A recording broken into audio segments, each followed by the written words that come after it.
할렐루야, 반갑습니다. 저는 박석건 목사라고 하고요. 평소에 우리 담임 목사님 감동 있는 또 세련된 설교를 쭉 들으시다가 오늘 낯선 사람이 와서 서 있으니까 좀 당황하시기도 하고 그러셨을 것 같아요. 오늘은 그냥 집밥이 좋은데 집밥을 늘 먹다 보면 가끔 길거리에 있는 포장마차가 또 궁금하기도 하거든요.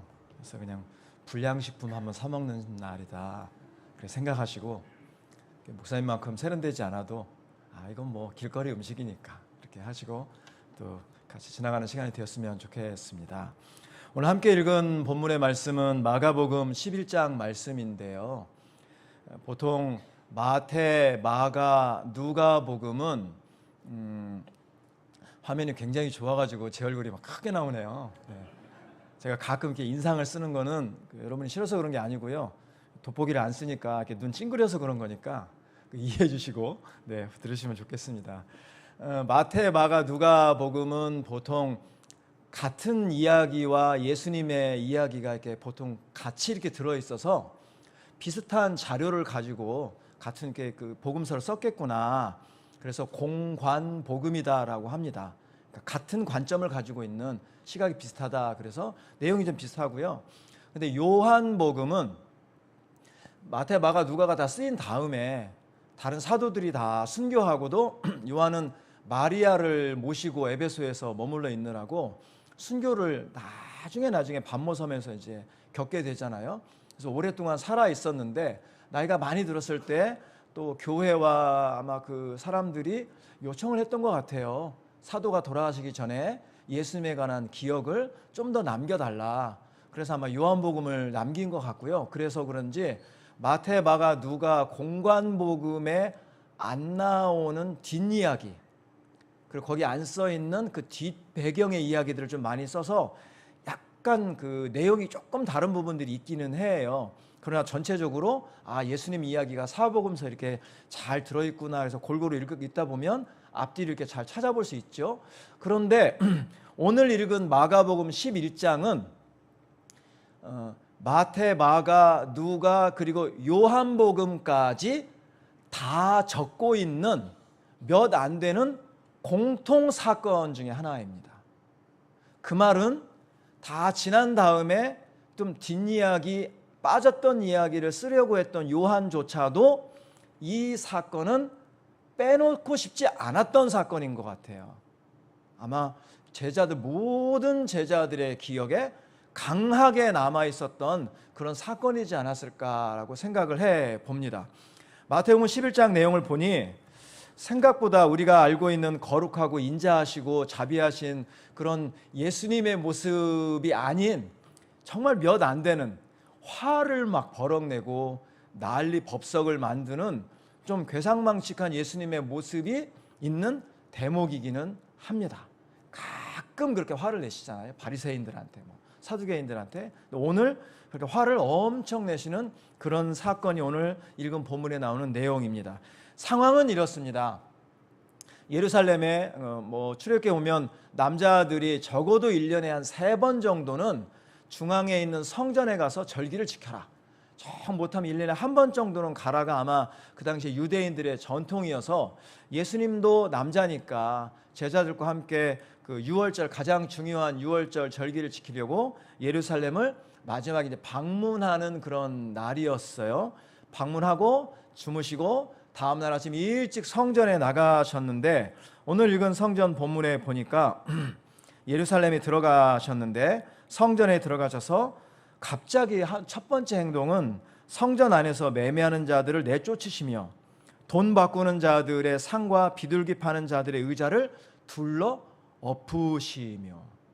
제가 어렸을 때 그 드라마 보면 알코올 중독에 엄마 때리고 하는 그런 아버지가 집에 와서 차려준 밥상을 화나면 밥상을 확 뒤집어 엎는 그런 장면이 가끔 그런 게 드라마에 나온 적이 있었는데 꼭 그런 모습인 것 같아요. 성전에 들어가셨는데 돈 바꾸는 그 상을 막 확 엎어버리니까 동전이 팍 튀겠죠. 땅바닥에 확 떨어지고, 그 다음에 요한복음에 보면 노끈으로 채찍을 만들어 가지고 거기서 팔고 있는 짐승들 아마 제사를 드리기 위해서 모아놓은 그 소와 양과 비둘기를 막 때리니까 이 짐승들이 깜짝 놀라가지고 막 뛰어다닐 거 아니에요. 막 몰아내서 바깥으로 하고, 거기 날리는 깃털과 먼지와 상은 뒤집어지고 사람들은 놀래고 돈은 튀어다니고 난리가 난 거죠. 시끄럽고 사람들이 화를 낼 법한데요. 그때 예수님이 이제 16절에 보면 아무나 물건을 다니고 성전 안으로 다니지 마! 소리를 지르세요. 그리고 17절 한번 같이 한번 읽어보실까요? 가장 중요한 구절입니다. 시작. 이에 가르쳐 이르시되 기록된 바 내 집은 만민이 기도하는 집이라 청함을 받으리라고 하지 아니하였느냐. 너희는 강도의 소굴을 만들었도다 하시매. 이 말씀을 소리를 버럭 지르면서 암송을 하시니까 나머지 그 성경 구절에 보면 아무도, 대제사장들도 서기관들도 거기에 있는 종교 지도자들도 아무도 말하지 못했다라고 얘기합니다. 내용은 이렇습니다. 출애굽기 30장 13절에 보면 이스라엘의 모든 남자들은 성전세를 다 내게 되어 있어요. 인두세라고 하죠. 사람 하나하나마다 내는 돈이 따로 있습니다. 이거를 성전에 갈 때 싹 갖다 내거나 정 못 가면 성전에서 이 성전세를 수거하는 사람을 지방에 보내요. 우리 옛날에 전기세 같은 거 받으러 다니는 분 옛날에 그런 식으로 다녀서 마을마다 다니면서 성전세 냈어 안 냈어? 안 냈으면 지금 내 그러고 이제 받아오는 사람이 있었는데 그 이야기가 마태복음 17장 24절에 보면 누가 와가지고 예수님한테 당신들은 왜 성전세 안 냅니까? 그러니까 예수님이 베드로한테 바닷가에 가서 물고기를 하나 가져와라. 물고기 입을 열어보면 동전이 들어있을 거다. 그게 한 세겔인데 그 성전세는 반 세겔이니까 너하고 나하고 두 사람 성전세를 내면 되겠네? 그 이야기가 나오는 게 바로 이런 갈릴리 저 북쪽까지 그 세금을 받으러 징수원이 온 거예요. 시골까지.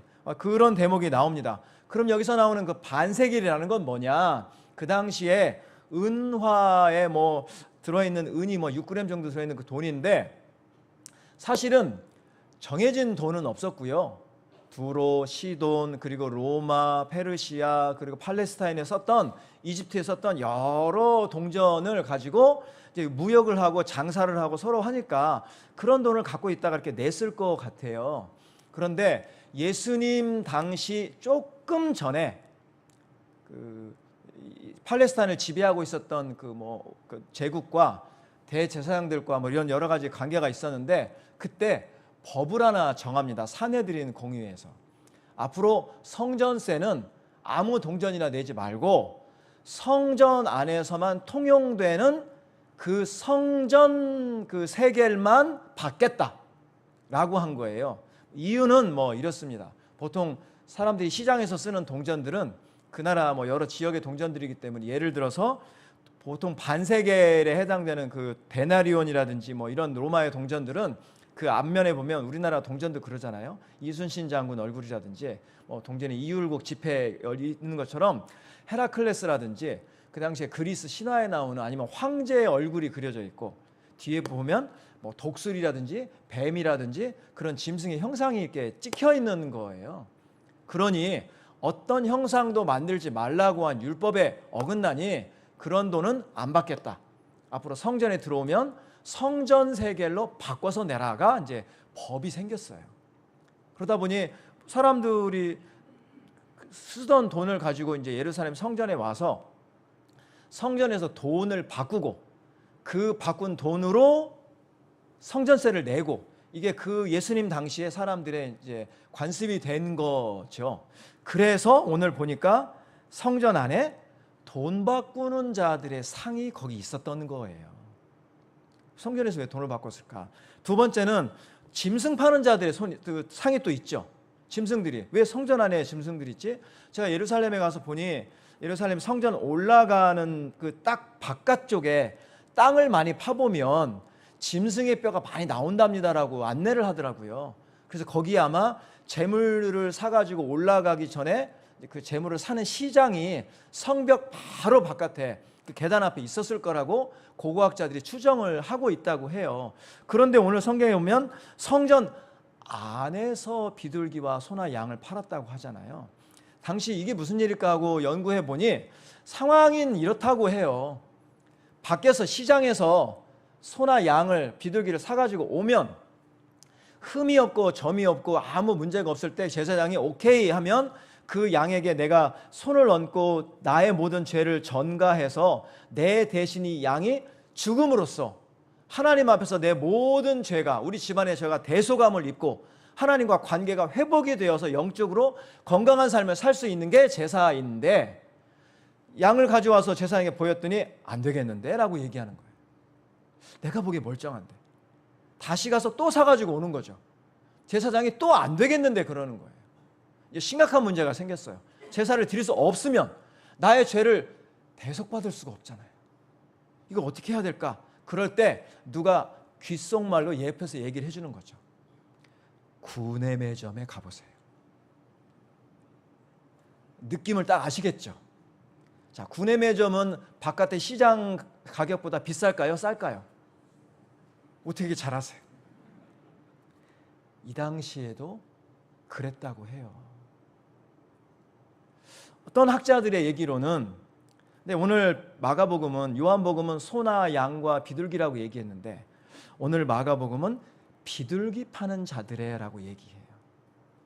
비둘기가 더 많이 있었던 것 같아요. 마가가 기억하는 건 비둘기를 주로 기억하고 있어요.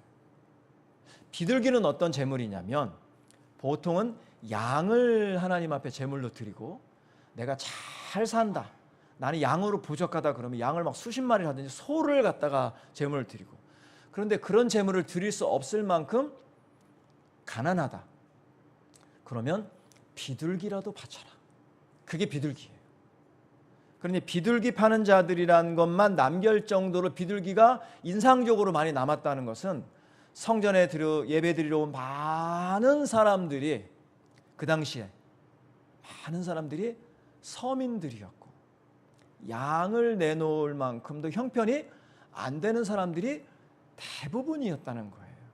실제로 그 당시에 팔레스타인, 예수님 당시에 많은 사람들은 가난하게 살아왔습니다.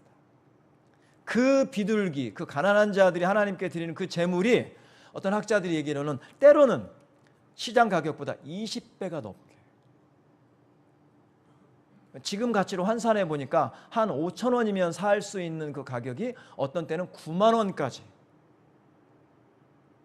엄청난 폭리를 하면서 그 재물이 성전으로 들어오는 거였어요.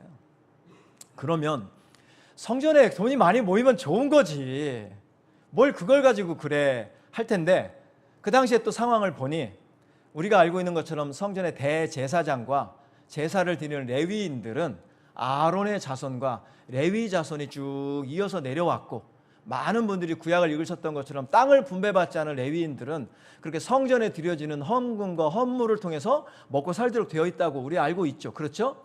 그런데 예수님 오시기 그 전, 얼마 전, 아까 말씀드린 그 산헤드린 공회에서 성전세를 만들고 이런 그때 당시 지배하고 있었던 그 지배국의 왕이 어떻게 하기 시작했냐면 대제사장 직을 돈 받고 팔기 시작했어요. 원래 아론 자손의 대제사장은 한 번 제사장이 되면 죽을 때까지 대제사장 하다가 죽으면 그 자식이 이어받게 되어 있는데, 잘 한번 기억해 보세요. 예수님이 잡히시던 날 밤 재판받으러 가실 때에 안나스라고 하는 대제사장의 집에 가서 모욕을 당하시는데, 그 안나스는 가야바라고 하는 대제사장의 사위였다고 나와요. 아니, 대제사장이 살아있는데 또 대제사장이 있는 거예요. 왜? 돈 주고 사면 죽기 전에 제사장직을 또 받을 수가 있었거든요. 아니, 아론의 자손뿐만 아니라 아론의 자손이 아니어도 대제사장이 될 수가 있었어요. 그러면 그 돈을 주고 그 직을 살려면 얼마를 주고 샀으면 살 수 있었을까? 잘 모르겠어요. 하지만 분명한 것은 그렇게 대제사장직을 얻었기 때문에 자기가 대제사장직에 있는 동안 더 돈을 많이 주고 내 자리를 뺏어가는 사람이 나타나기 전까지 열심히 돈을 모았을 거예요. 이제 상황이 보이시죠? 그 예루살렘 성전에 예수님이 들어가시는 거예요. 그전에도 들어가셨을 거예요. 그 수십 년 전부터 그런 일이 계속 성전에서 이루어졌을 거예요. 참고 참으셨을 것 같아요. 오늘 마가복음 보면 마지막 십자가에 달리기 전이라고 마가는 기억해요. 이제 마지막 나의 이제 이 십자가에 달려서 인류의 모든 죄를 한 몸에 지고 하나님 앞에 죄를 대속하는 이 사건 전에 예수님이 상징적으로 성전을 깨끗하게 청소하시는 모습을 보여주기 시작하세요. 그리고는 상을 확 뒤엎어버리죠. 동전을 확 날려버리죠. 노끈으로 채찍을 만든 그 짐승들을 다 내쫓아버리시고 소리를 지르시는 거예요. 성전 안으로 물건 가지고 돌아다니지 마라. 하나 더 설명드려야 돼요.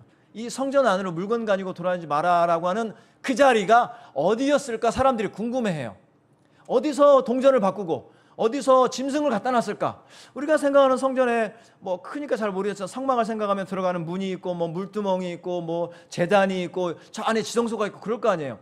도대체 어디에서 한 거야? 봤더니 솔로몬 성전 이후에 헤롯 성전은 좀 크게 지면서 안에 성전이 있고요. 그 바깥에 뜰이 좀 있었어요. 우리 주차장처럼. 거기가 한쪽은 여인의 뜰.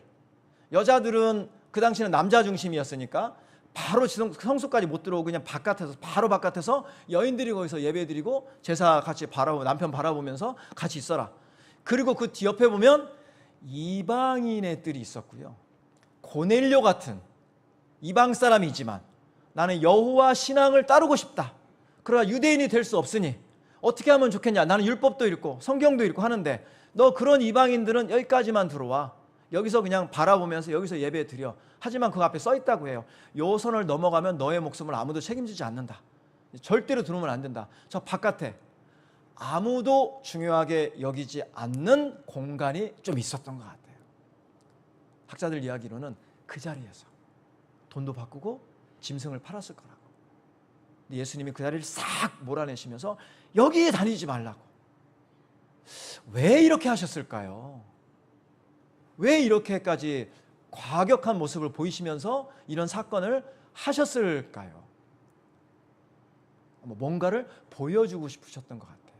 그때 소리 질렀던 그 말씀을 다시 한번 보셔야 됩니다. 17절 말씀 또 한번 읽어볼게요. 시작. 이에 가르쳐 이르시되 기록된 바 내 집은 만민이 기도하는 집이라 칭함을 받으리라고 하지 아니하였는. 여기까지. 이 말씀은 예수님이 지어낸 말씀이 아니고요. 이사야 56장 7절의 말씀을 예수님이 암송하신 거예요. 그 당시에 종교 지도자들, 경건한 사람들, 성경을 많이 봤던 사람들은 그 옛날 그 구약의 성경들을 줄줄줄줄 많이들 다 외우고 있었어요. 예수님도 아마 그러셨던 것 같아요. 이사야 56장 7절은 이런 내용입니다. 하나님이 성전을 회복하시는 그때에, 왜냐하면 이제 남유다는 멸망하고 세계 제국에서 이 땅은 다 멸망할 거다. 그러니 그때에 너네가 놀라지 마라. 왜냐하면 하나님은 그 다음에 다시 회복하신다.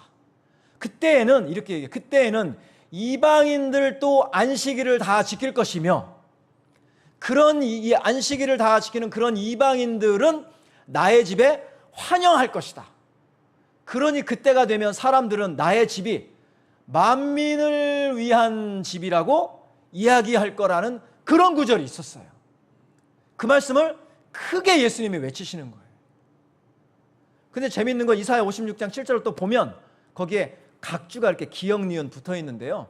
그 각주는 뭐냐면 히브리어를 번역할 때에 정확하게 한 가지로만 번역이 안 되는 경우가 가끔 있어요.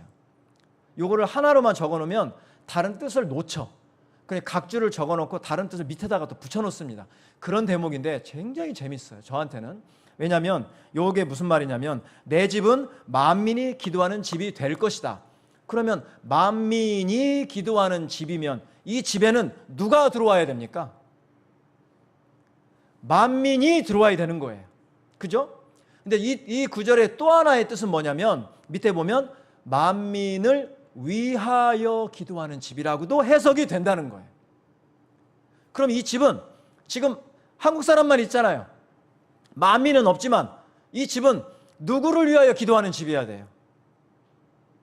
만민을 위하여 기도하는 집이어야 된다는 거예요.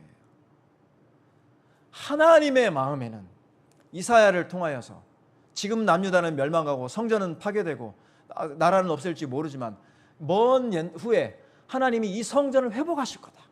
메시아가 오시면 모든 것들이 다 회복될 거다. 그때에는 유대인뿐만 아니라 이방인들도 전부 이 집에 다 들어와서 다 같이 예배하고 다 같이 기도하는 그런 집이 될 것이다 라는 엄청난 비전과 꿈을 보여주셨어요. 그런데 이 당시의 유대인들은 그 꿈은 저버리고 우리는 선민이다, 하나님의 백성이다, 우리만 구원받은 자다, 이방인들은 개나 돼지 같다, 우리만 하나님의 백성이다 라고 생각하면서 그 성전을 독점하고 그 성전에서 폭리를 취하면서 그러면서 살고 있었던 거예요. 예수님이 얘기하시 이 성전 허물어 버려라, 내가 사흘 만에 다시 세우리라. 이 성전은 보이지 않냐는 하나님을 만날 수 있도록 열어주신 눈에 보이는 모습일 뿐이잖아요. 그 성전이 예표하는 그 예수 그리스도가 직접 이 땅에 오셨으니 이제 이 성전은 싹 무너져 버리고 이제 예수님이 죽으시고 사흘 만에 부활하심으로써 모든 생명을 회복하시는 일을 너희가 볼 것이라고 얘기하시는 사람들은 못 알아듣는 거예요. 성전만 갖고 있기를 원하는 거죠. 그러면 이사야는 왜 이렇게 얘기했을까요? 이사야가 또 만들어낸 얘기일까요? 아니에요. 창세기 12장을 한번 또 돌아가시겠습니다. 창세기 12장 3절에 보면 아브라함을 하나님이 부르시고 이렇게 얘기하세요. 읽어보겠습니다. 너를 축복하는 자에게는 내가 복을 내리고 너를 저주하는 자에게는 내가 저주하리니 땅의 모든 족속이 너로 말미암아 복을 얻을 것이라 하신지라. 이렇게 얘기했어요. 내가 지시할 땅으로 가라.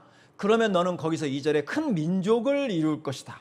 네 이름이 창대하게 될 것이다. 이 말은 이름이 창대하게 된다는 말은 엄청난 민족과 뭐라고 그러죠? 집안을 이루고 굉장히 많은 후손을 갖게 될 거라는 거예요. 아브라함이 생각하죠. 나는 자식이 없는데. 근데 하나님의 비전은 거기서 끝나지 않았어요. 너로 말미암아서 땅의 모든 족속이, 지금 우리로 번역하면 땅의 모든 민족이, 아니 너의 집안이 창대하게 돼서 너의 집안만 복받는 게 아니라 너는 복의 시작이 될 거고 그 복의 시작이 모든 민족에게 다 흘러가서 그 모든 민족이 다 복을 얻게 될 것이다. 그 일의 시작으로 내가 너를 불렀다는 거예요. 하나님은 아브라함을 부르실 때 이미 모든 민족을 마음에 품고 계셨습니다. 그럼 이제 마음속에 또 이런 질문이 생겨요. 지금은 성전도 없고 새로운 신약의 시대가 되지 않았나? 이 말씀 우리한테 어떻게 적용해야 될까? 이렇게 한번 설명을 드리고 싶습니다. 고린도전서 3장 16절. 고린도전서 3장 16절 같이 한번 읽어볼까요? 시작.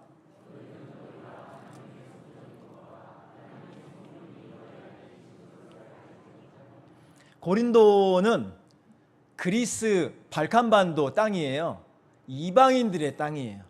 그 전까지만 해도 바울은 그 터키 지방으로 수아시바 지방으로 계속 전도를 다니다가 하나님이 건너가라. 드로아에서 꿈을 보고 그리고 그 빌립보, 데살로니가 이런 데를 거쳐서 전도하러 갔던 데가 고린도에 거기에 교회가 생겼어요. 상당수는 이방인이고 그리고 일부의 유대인들도 있었을 거예요. 그들에게 이렇게 고린도에 있는 교회에게 내가 편지하는데 하면서 한 대목이 너희는 우리예요. 너희는 너희가 하나님의 성전인 것과 하나님의 성령이 너희 안에 계시는 것을 알지 못하느냐. 그렇다는 거죠. 헬라어에 성전이라는 단어가 두 가지가 있는데 하나는 아까 제가 성전 말씀드린 큰 건물 있죠. 빌딩을 얘기하는 성전이라는 단어가 있고요. 템플이라고 영어로 번역해요. 또 하나의 성전은 우리가 알고 있는 성막의 가장 중요한 지성소 공간이 있죠. 그 지성소를 말하는 성전이라는 단어가 또 있어요. 이 두 가지 단어 중에서 고린도전서 3장 16절에 너희가 하나님의 성전인 것과 할 때는 빌딩을 말하는 성전이라는 단어를 쓰지 않고 지성소를 말하는 성전이라는 단어를 썼어요. 그 말은 우리는, 이 교회는 하나님의 영이, 구름이, 불이, 영광이 임했던 바로 그 지성소 성전이라는 것이에요. 할렐루야. 그곳에는 하나님의 영이 직접 임하는 곳이었어요. 우리 안에 성령이 내주하시고 임재하고 계신 거 여러분 믿으십니까? 우리가 그런 성전이에요. 그러면 이 성전은 우리 빌딩을 말하는 게 아니에요. 우리 교회, 우리 세종제일교회, 우리 성도들의 공동체, 이 성전은, 우리 각자의, 우리 개인의 성전은 만민이 기도하는 집이 되어야 할 줄 믿습니다. 아니, 만민을 위하여 기도하는 집이 되어야 할 줄 믿습니다. 교회를 오래 다녀보면 이걸 가끔 잊어요. 그래서 우리 교회 이런 말 잘 쓰죠. 우리 성도, 우리 구역, 우리 목사님. 그래서 우리끼리 똘똘 뭉쳐서 잘 지내고 싶은 마음이 자연스러운 마음이에요. 제가 예순단의 대표로 몇 년 섬긴 적이 있었는데요. 수년 전에. 그때 제가 대표를 맡았을 때 좀 어려운 일이 좀 있었어요. 이거 대표를 맡자마자 한 3년 동안은 그 어려운 일을 해결하느라 모든 에너지와 신경을 거기다 다 쓰고 있었어요. 저의 관심은 우리 단체를 보호하고 우리 단체 선교사들을 보호하고 선교사에게 무리가 없도록 만들고 그냥 공격하는 사람들로부터 다 막아내고 그리고 이렇게 잘못된 것들 다 정리하고 모든 관심은 예수전도단에 다 가 있었어요. 그러던 어느 날 성경을 보다가 요한복음 3장 16절이 제 눈에 들어왔습니다. 잘 아시는 말씀일 거예요. 한번 읽어볼까요?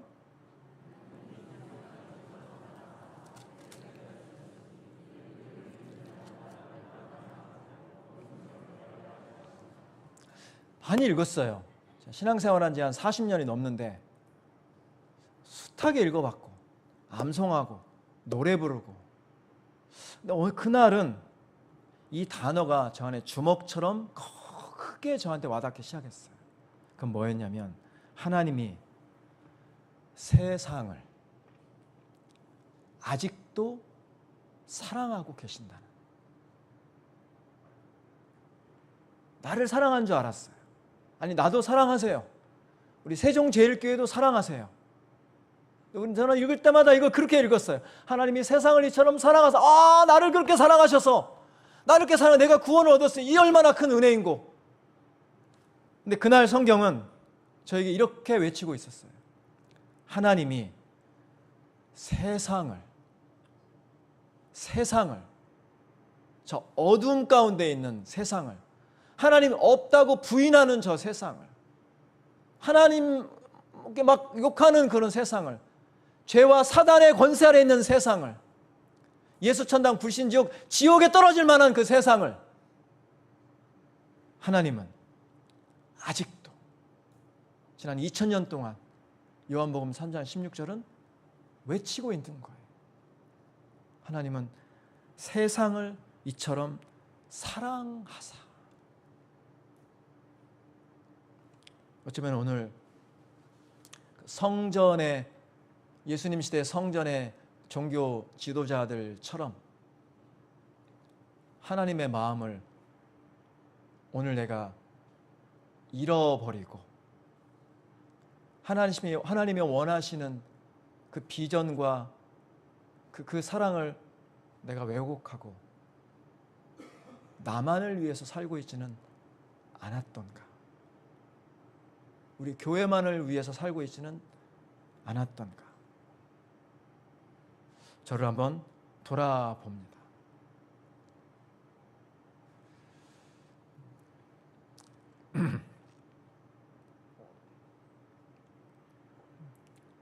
하나님은 아직도 교회 밖에 세상을 사랑하고 계십니다. 이 말씀에 반응하는 성도, 반응하는 교회 지금도 찾고 계십니다. 기도하겠습니다.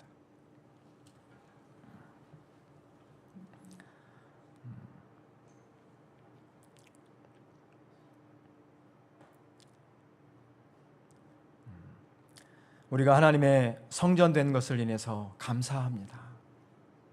오늘 또 성령이 내주하시고 하나님의 영이 나와 함께 하시는 것을 인해 감사합니다.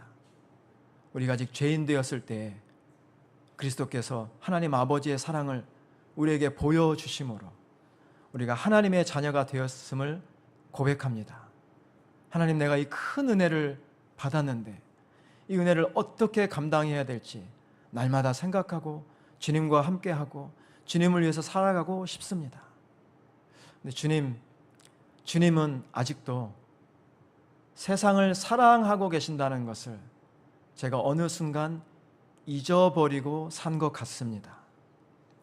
아직도 예전의 저처럼 하나님의 은혜가, 하나님의 십자가 은혜가 필요한 사람들이 아직도 교회 문 밖에 있는데, 하나님은 나는 내 은혜에 취해서 내 은혜에 만족하고 오랜 시간 동안 살아왔습니다. 주여, 저를 불쌍히 여겨 주시옵소서. 우리를 불쌍히 여겨 주시옵소서. 다시 한번 하나님이 세상을 사랑하시는 그 마음을 우리에게 깨닫게 하여 주시옵소서. 우리에게 그 하나님의 사랑을 나눠 주시옵소서. 아직도 예수 그리스도의 십자가 복음이 필요한 그들에게 우리의 눈이, 우리의 마음이, 우리의 발길이 가 닿을 수 있도록 주여 우리를 인도하여 주시옵소서. 예수님의 이름으로 기도합니다. 아멘.